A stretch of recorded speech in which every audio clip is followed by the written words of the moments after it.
এলাকার এই অঞ্চলের সর্বজন শ্রদ্ধেয় ব্যক্তিবর্গ, সুধী মণ্ডলী, সম্মানিত যুবক ভাই সব, আসসালামু আলাইকুম ওয়া রাহমাতুল্লাহি ওয়া বারাকাতুহু। ওয়া আলাইকুম আসসালাম ওয়া রাহমাতুল্লাহি ওয়া বারাকাতুহু। আপনারা কেমন আছেন সবাই? আলহামদুলিল্লাহ। কেমন আছেন? আলহামদুলিল্লাহ। আল্লাহ তাআলার দরবারে শুকরিয়া, যিনি মেহেরবানি করে অনুগ্রহ করে আজকের এই তাফসীরুল কোরআন মাহফিলে আমাদেরকে উপস্থিত হওয়ার তৌফিক দান করেছেন। এজন্য আমরা ওই মহা মনিবের দরবারে শুকরিয়া আদায় করি। আলহামদুলিল্লাহ। আলহামদুলিল্লাহ। আল্লাহ তাআলার কাছে আলহামদুলিল্লাহ খুবই প্রিয় শব্দ। এজন্য আমরা একটু মনোযোগ সহকারে করি আলহামদুলিল্লাহ।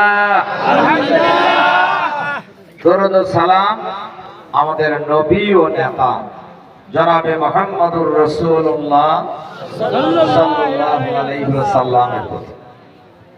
সম্মানিত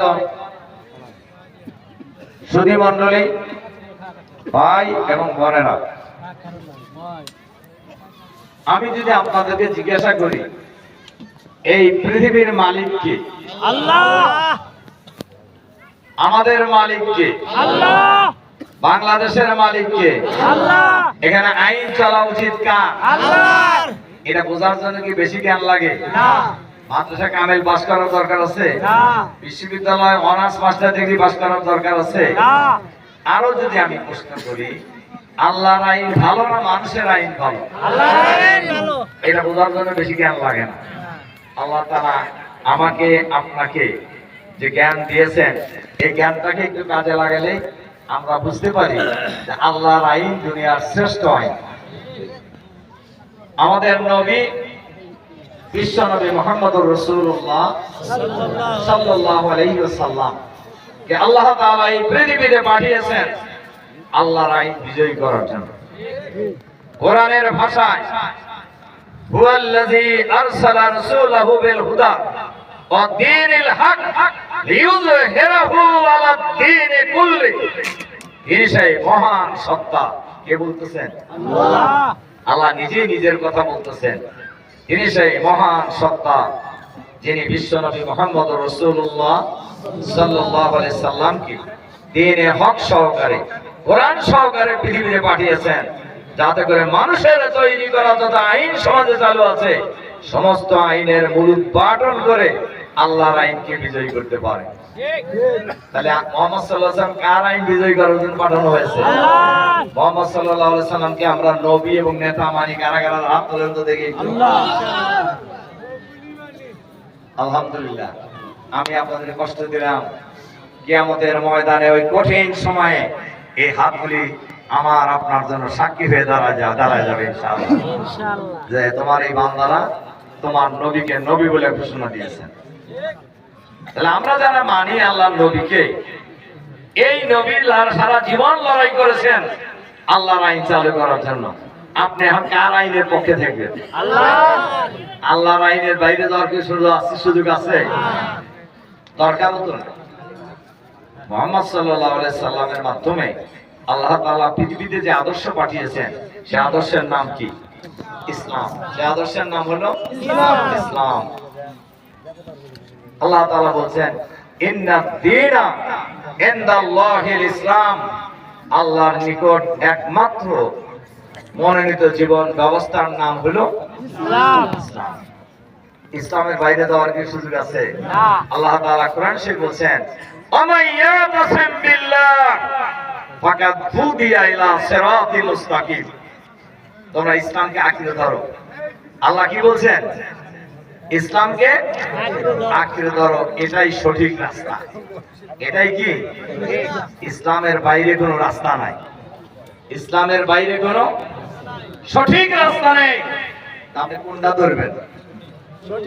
সঠিক যেটা ওইটা ধরবেন না মানুষের তৈরি করা রাস্তা ধরবেন? কোনটা? আল্লাহ তাআলা যে রাস্তার কথা বলেছেন আমরা সেই রাস্তা ধরবো, অর্থাৎ ইসলামকে আমরা সবাই আঁকড়ে ধরবো ইনশাআল্লাহ। সম্মানিত সুধী মণ্ডলী, ভাই এবং বোনেরা, মানুষের দুনিয়ার জীবনটাই আসল জীবন নয়। এই জীবনের পরে আরেকটা জীবন আছে। সেই জীবনে এই জীবনের সকল কর্মকাণ্ডের হিসাব দেখতে হবে। আমি জানাজায় বেশিরভাগই এই আয়াতটা বলি। জানাজায় যখন উপস্থিত হই বিভিন্ন জায়গায়, আমাদের দেশের সব মানুষই কিন্তু এটা জানে, প্রায় যে নামাজ পড়ে না হেও জানে এটুকু। কুল্লু নাফসিন যায়কাতুল মাউত, এটা কিন্তু আয়াতের একটা অংশ, শুরুর অংশ। দ্বিতীয় অংশে আল্লাহ তাআলা বলছেন ইন্নামা তুওয়াফাউনা উজুরাকুম ইয়াওমাল কিয়ামাহ, কিয়ামতের দিন মানুষের দুনিয়ার জীবনের ভালো মন্দ হিসাব নিকাশ সব বুঝাই দেওয়া হবে। কে দেবেন? আল্লাহ। আল্লাহ পারবেন? পারবেন। কোন ফায়াকুনের মালিক তিনি? তিনি শুধু বলে হও, সঙ্গে সঙ্গে হয়ে যায়। সুবহানাল্লাহ বললেন না? ওয়ালিল্লাহি মা ফিস সামাওয়াতি ওয়াল আরদ, আসমান এবং জমিনের মালিকানা সার্বভৌমত্ব কার হাতে? আল্লাহর হাতে। সুতরাং আমরা দুনিয়ার জীবনে আসল জীবন নয়। কোরআনের এই আয়াতের শেষ অংশ বলছেন আল্লাহ, ফামান যুহজিহা আনিন নার ওয়া উদখিলাল জান্নাহ ফাকাদ ফাজা, যে ব্যক্তি জাহান্নামের ভয়াবহ আযাব থেকে রক্ষা পেয়ে জান্নাতে যেতে পারবে, তিনি হলেন সফল। তিনি কি? সুবহানাল্লাহ বললেন না একবার? আমরা জাহান্নাম থেকে রক্ষা পেতে চাই, চাইছি না? আমরা জান্নাতে যেতে চাই। আমরা ভাই বোনেরা আজকের এই মাহফিলে যারা উপস্থিত হয়েছি, আমরা কোথায় যেতে চাই? জাহান্নামে না জান্নাতে? এই জান্নাতে যাওয়ার ফর্মুলা বলে দিয়েছেন আল্লাহ, ইন্নাল আবরারা লাফি নাঈম ওয়া ইন্নাল ফুজ্জারা লাফি জাহিম।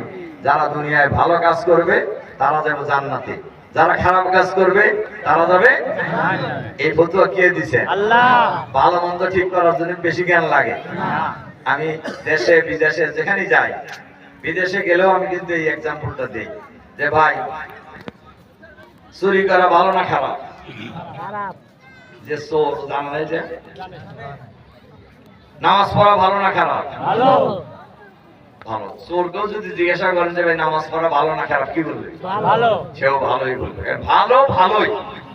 এজন্য আমি আপনাদেরকে যে কথাটা বলে আমার কথা শেষ করতে চাই, আল্লাহ তাআলা আমাদের যতদিন জীবিত রাখেন আমরা ইসলামের পক্ষে থাকব। আল্লাহ তাআলা আমাদের যতদিন জীবিত রাখেন কোরআনের আইনের পক্ষে থাকবো আমরা। আল্লাহ তাআলা যতদিন আমাদেরকে জীবিত রাখে ভালোর পক্ষে থাকবো আমরা। যেখানে ভালো সেখানে আমরা, যেখানে খারাপ আমরা সেখানে নাই। কি ঠিক আছে? আমি শুধু ভাইদের জন্য নয়, বোনদের জন্য আমি একটা ছোট্ট হাদিস বলে আমার কথা শেষ করতে চাই। রাসূল সাল্লাল্লাহু আলাইহি সাল্লাম বলছেন, আল কাইয়্যিসু মান দানা নাফসাহু ওয়া আমিলা লিমা বাদাল মাউত ওয়া আজিজু মান ইত্তাবা হাওয়াহা ওয়া তামান্না আলাল্লাহ। ওই ব্যক্তিরা হলেন বুদ্ধিমান, নিজের মন যা চায় তা করেন, বরং কোরআন হাদিসের আলোকে জীবন যাপন করে মরার পরের জীবনের জন্য প্রস্তুতি গ্রহণ করে। এই ব্যক্তিদেরকে আল্লাহ কি বলছেন? বুদ্ধিমান। এই হাদিসের শেষ অংশে আল্লাহ বলছেন ওই ব্যক্তিরা হলেন বোকা, নিজের মন যা চায় তাই করতে থাকে আর মনে মনে জান্নাতে যাওয়ার আশা পোষণ করে। তাদেরকে কি বলছেন? বোকা। আল্লাহ যদি আমাদেরকে মাফ করে দেন সবাইকে, কেউ তো ঠেকানোর নাই। আর উনি হলেন ইন্নাল্লাহা গফুরুর রহিম, নিশ্চয় আল্লাহ তাআলা ক্ষমাকারী এবং করুণাময়।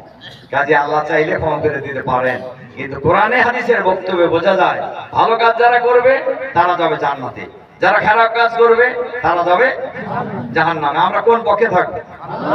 ভালোর পক্ষে থাকবো ইনশাআল্লাহ। ইনশাআল্লাহ।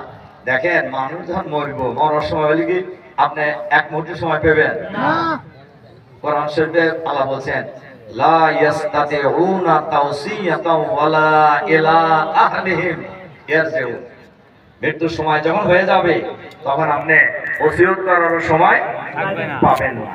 আর পরিবারের কাছেও ফিরে যেতে পারবেন না। কে বলছেন? আল্লাহ। কাজেই আমরা আল্লাহ যতদিন আমাদের জীবিত রাখে আমরা হকের পক্ষে থাকবো, সত্যের পক্ষে থাকবো, ইসলামের পক্ষে থাকবে, আল্লাহর আইনের পক্ষে থাকবো ইনশাআল্লাহ। কারা কারা থাকবেন আল্লাহর আইনের পক্ষে? হাত তুলুন দেখি। আল্লাহ তাআলা আমাদেরকে আজকের এই মাহফিলে যে সকল ভাই এবং বোনেরা উপস্থিত হয়েছেন, আমি সবার কাছে অনুরোধ করব যে আমরা সারা জীবন হকের পক্ষে থাকবো, ইসলামের পক্ষে থাকবো, আল্লাহর আইনের পক্ষে থাকবো ইনশাআল্লাহ। আল্লাহ তাআলা আমাদেরকে সেই তৌফিক দান করুন। এ কথা বলেই আমি আপনাদের কাছে দোয়া চাই। আপনারা যেখানেই থাকবেন আল্লাহর কাছে দরবারে হাত তুললে এই ব্যক্তির নামটা একটু বলবেন, ঠিক আছে? হ্যাঁ, যেখানে যাবেন আমার জন্য দোয়া করবেন। আল্লাহ তাআলা আমাদেরকে তৌফিক দান করুন। আমিন। আসসালামু আলাইকুম রাহমাতুল্লাহি ওয়া বারাকাতুহু। ওয়ালাইকুম আসসালাম। হ্যাঁ, আচ্ছা, ঠিক আছে। আমি এই মসজিদের উন্নতি গল্পে 10,000 টাকা নগদ দিয়ে গেলাম। জি, শুকরিয়া, শুকরিয়া। শুকরিয়া।